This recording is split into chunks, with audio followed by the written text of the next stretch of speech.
Yo, magandang hapon po muli sa ating lahat mga kabayan, no. Andito po tayo sa may Rojas Extension, no, sa may Quezon Boulevard.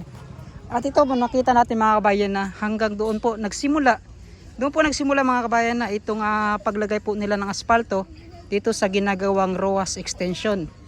At makikita din natin mga kabayan, no, 2 lanes pa lang po yung kanilang inuna po na ginawa dahil yun nga po ay minadali po, no, na matapos po itong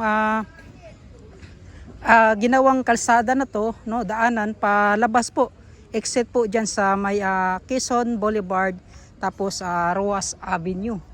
Yan, makikita po ninyo sa kabilang side mga kabayan na may box culvert pa diyan. Alas 5 bukas. Alas 5 daw? Oh, alas 5. Yan, so Wala na seremonya. wala na, direct na. Yan, alas 5 po daw bukas mga kabayan. So mag-o-open po, no. Wala nang seremonya, no. Yung magaganap po dito. Yan, no. So dito makita po niyo itong box culvert na hindi pa po natapos. So dito, no, tatapusin pa po dito. Tapos yan mga kabayan, tuloy-tuloy na po yan. So para lang po, no, yung sinabi po ni Bongbong Marcos na i-open, ito minadali po itong trinabaho, no, sa itong Rojas Extension. Tapos doon sa unahan, yun na po yung Rojas Rotonda. So sabi po ni Lagan na 6th explorer ba yun? Nakalimutan ko yung pangalan, no, mga kabayan. So alas 5 po daw bukas ng umaga i-open po itong Rojas Rotonda, Bukana Bridge, from Bukana Bridge hanggang dito po sa may Rojas Rotonda, Rojas Extension. So yan po yung exit niya mga kababayan, ha. Yan, makikita po natin yung pinakamataas po na gusali po dito sa Davao City. Saan na yun? Nawala. Yan o, yan mga kababayan o, yan.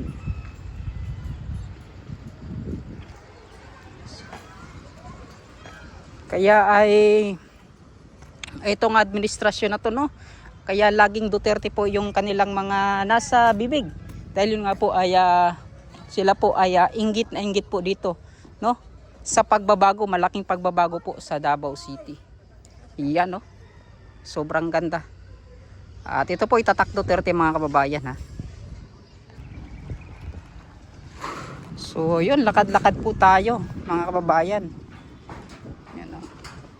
So ito lang po pala ito po yung talaga yung mga nahihirapan po sila sa mga kabahayan, no, na hindi pa po na naubos po, na siguro hindi pa po nabayaran lahat or yung pagkuan na lang. So may isang bahay pa kasi diyan mga kabayan, no, parang hindi pa ata nabayaran. So dito tapos na kasi yung isang bahay na to, no, giniba na po. Yan. Dati kasi kapag tuwing hapon dito banda ay napakasiksikan po yung trapiko mga kababayan.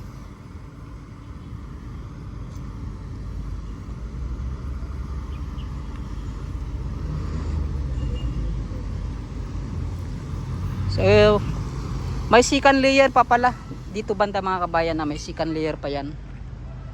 So inuulit ko, alas 5 po ng umaga bukas. So dito po ay bubuksan na po, no, sa lahat po ng mga motorista na dumadaan sa may Davao Coastal Road from Bago Aplaya to Times Beach Rotonda, and then dito yung huli po ng mga kabayan, no, sa may Rojas Extension, Rojas Avenue at Quezon Boulevard. So yan po yung exit po niya mga kabayan, no, yung labasan po nitong ginagawang Davao Coastal Road. Yan, no. So maya maya, ano, abangan po ninyo yung pag-update po natin, kasi sa Bukana Bridge ay madadaanan na. May ilaw na po yung Bukana Bridge mga kababayan. Titingnan natin mamayang gabi, no. I-update ko kung gaano na po kaganda itong Bukana Bridge mga kababayan. Babalikan natin yan kasi ninyo tago-tago po. Yan. Boss ninyo. Ay, shout out. Live ka? Kicho? Wala ko. Vlog na vlog. Okay, kung mo ito driwa, yung okay kauban. May bakla, dad, there, ayo. Mabaklay yun na ganito si sa to, dabawin yung sa to. Agan? Oo, gusto ko sa pangalan, kalipot ako sa pangalan. Yan, shout out kay Ninyo. Abansen niya. Shoutout kay, Tito Tans TV. Yan, Sa marami. Facebook, ha? Yapi ko sa YouTube ko yun. Ayaw mo kalimot og paano sa iya guys para maka-update mo sa mga proyekto ni sa Davao City nga grabe ka solid. Yan. Grabe ka solid yun. Ya, maka Duterte kayo ni. O mga ka BDS dia. Matik na. Yan. Ay, Salamat. sa kanang kana. Kung asa ugma i-open na ni totally open na niyo. Totally open. Totally open na ni ugma. So makita niyo naka-espalto no. Sino kayo? Yan no. Kaya salamat ninyo, abansin niya. Follow po ninyo sa kanyang Facebook page. Ninyo, abansin niya. Yan. Maraming salamat. Yan no. So ito may second layer pa po na pagbuhos po ng asfalto no, mga kababayan.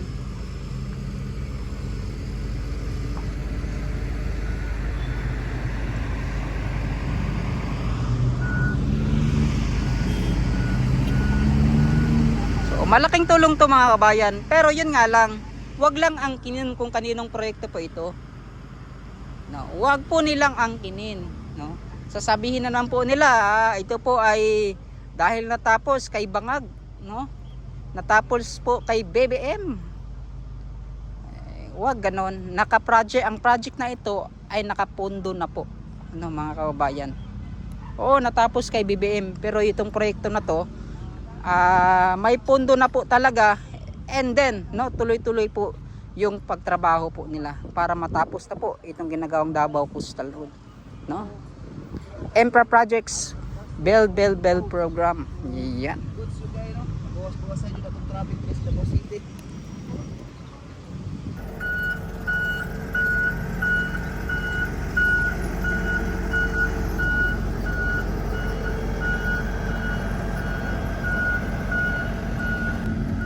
So yun mga kababayan no, dinaanan po ng pisot, no? Road roller ba yung tawag niyan? Or pison. Kita po ninyo mga kababayan no, dito banda. Kasi yun nga lang mga kababayan, parang minadilian lang talaga yung pagkatrabaho. Kasi yun nga po ay itong utos ni BBM na para talaga madaanan na daw. Para sasabihin siguro nila mga kabayan na accomplish ni Bongbong Marcos, kasi yun nga po parang pinapakita niya isa sa mga legacy project po daw nila.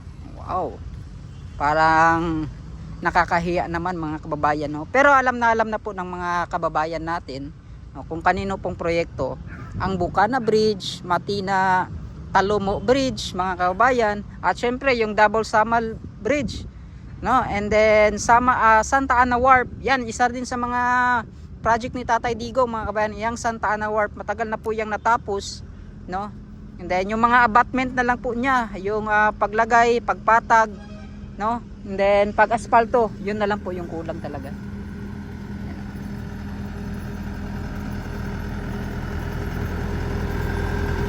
Yan. So paulit-ulit na lang po yan siyang babalik mga kabayan para mas lalong matibay no, para mas matibay pa talaga itong nilagay po nila na asfalto. So malaking ginawa po sa mga motorista no, itong kalsada na to para po hindi na po dito kapag traffic, lalo na paghapon mga kababayan. So madali na lang po, mga ilang minuto na lang at makarating ka na po dito sa may Boulevard, Quezon Boulevard no? Kung doon ka po sa may Bago Aplaya no, magsimula, so siguro mga 10 to 15 minutes no, dire-diretso na yan hanggang dito no. So hindi pa po ito totally tapos lahat mga kabayan no, itong ginawang Davao Coastal Road na 17 kilometers mahigit mga kabayan, from Aplaya, Bago Aplaya to Jerome. Yan po talaga ay yung labasan po no, yung total package po ng ginagawang Davao Coastal Road ng proyekto na to. 17.9 or 17.8 kilometers, no, yung haba po ng Davao Coastal Road.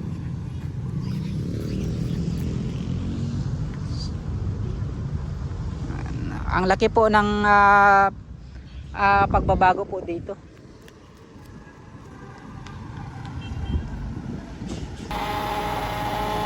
SS, tawag po tayo mga bayan, no? SS1, no? Yung liquid na po yan.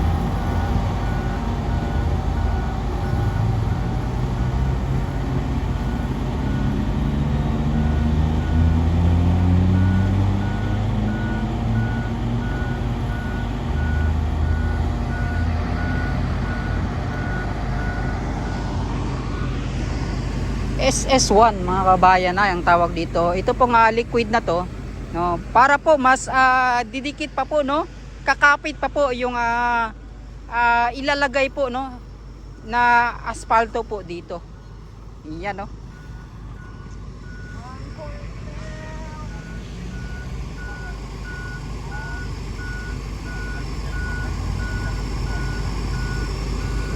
So nasa mga habang 200 meters ata mga bayan, or mga 150 meters, no, mahigit yung haba po ng ROAS extension po mga kababayan, no. Dito po magsimula sa may corner Quezon Boulevard at hanggang doon po sa dulo na yon, no, to Rojas Rotonda. Nasa mga 200 meters mahigit, parang ganon. Ba, ibinaman na ko ang adto ka na, dito ka ng padalam. Dito na adto ka na. Kung kanino? Dito ka translate na. Amo tinalay ko ato, alas 12 gabi, nalak kung kwan. Patay ko, paan ba ito eh? Wow, ito no? Kubalik ko nito dyan, no? Balik ko ito doon. Baktaso na sa, baktaso na ito tayo dito. Oh, sa... So, yun mga kabayan, no. At ito na yung panghuling kwan natin mga kabayan, para makita po ninyo yung lahat po ng yung kahabaan po ng ginagawang ROAS extension po dito sa may Quezon Boulevard, corner Quezon Boulevard. At dyan po yung ROAS Ave mga kabayan. So, lalakarin natin yung kahabaan po dito mga kabayan. Let's go. Yan na.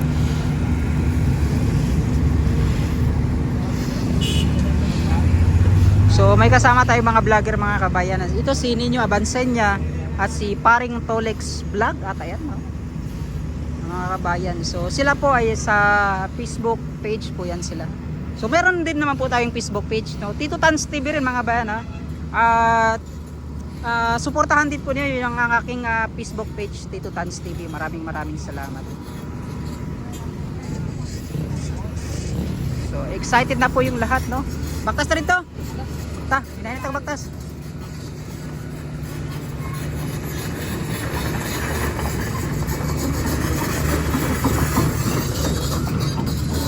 So lalakarin namin mga kabayan na parang yan, no? Parang tapos nata sila magtrabaho sa ngayon, pero sigurado mag-overtime. Excuse me po, mag-overtime po sila dahil yun nga po, no? Yung isang layer na lang po sa kabilang lane po, no, ito na lang po yung tatapusin mga kababayan, para bukas ay talagang pwede nang madaanan.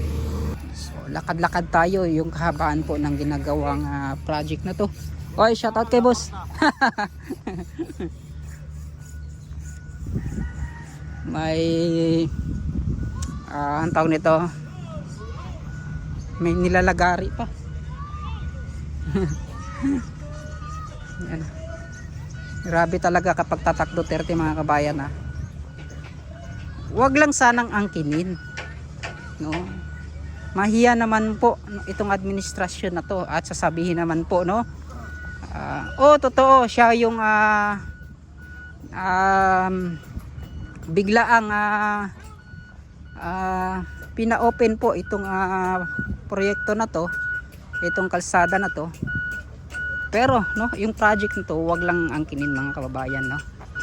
Yan, alam naman po natin talaga, no, kung kaninong project po itong Davao Coastal Road. Ayan.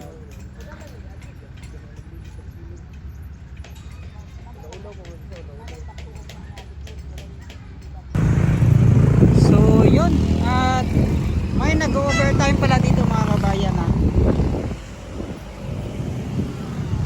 Yan, oh. Kanina hindi pa po ito nalagyan po ng second layer sa kabilang lane po. At ngayon po kompleto na, ha.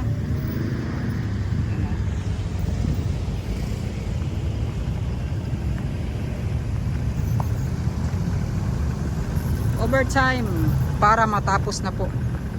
Bukas alas 5 daw ng umaga ay pwede na itong padaanan, ha. Pwede na itong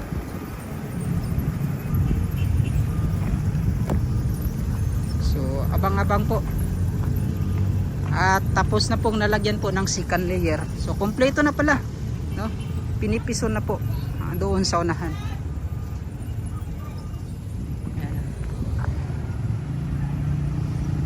So ito na po yung kanyang itsura.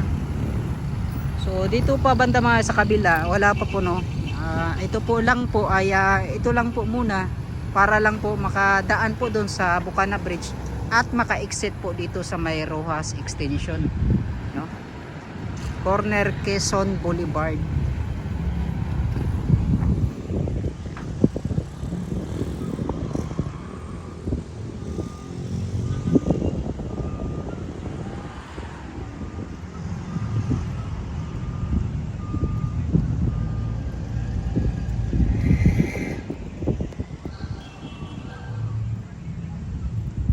So lakad-lakad tayo, no, hanggang doon sa unahan. May pasilip lang sa inyo. So dito. So ito yung update natin ngayong gabi, no, para sa pagpatuloy po ng paglagay po ng asfalto. To prepare po para bukas. No, sa lahat po ng mga motorista, lagi po tayong mag-ingat, ha. Lalo na dyan sa may Bucana Bridge, wag pong mabilis po yung pag haruro po ng inyong sasakyan mga kababayan, ha. Sa mga motorista dyan na mga mabilis magpatakbo, alalahanin po ninyo, hindi lang po kayo yung motoristang dumadaan po dyan sa ginagawang coastal road, no. Huwag po ninyong gawing laruan, no, yung itong pagmamaniho, no, pagbabiyahe po ninyo sa may coastal road, no. Mag-ingat po tayo, no, sa lahat. Alahanin po natin may mga ibang tao pa po na dumadaan. Yan.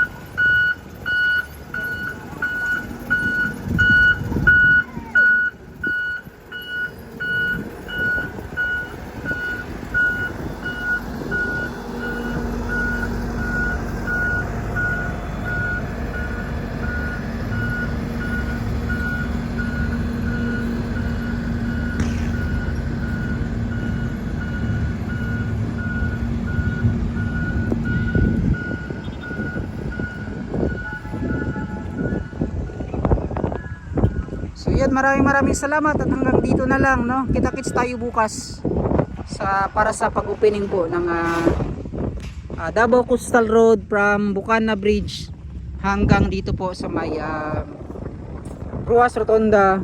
Yung exit po niya dito banda sa may Ruas Extension. Yan po mga kabayan. God bless. Pag-ingat po. tayong lahat.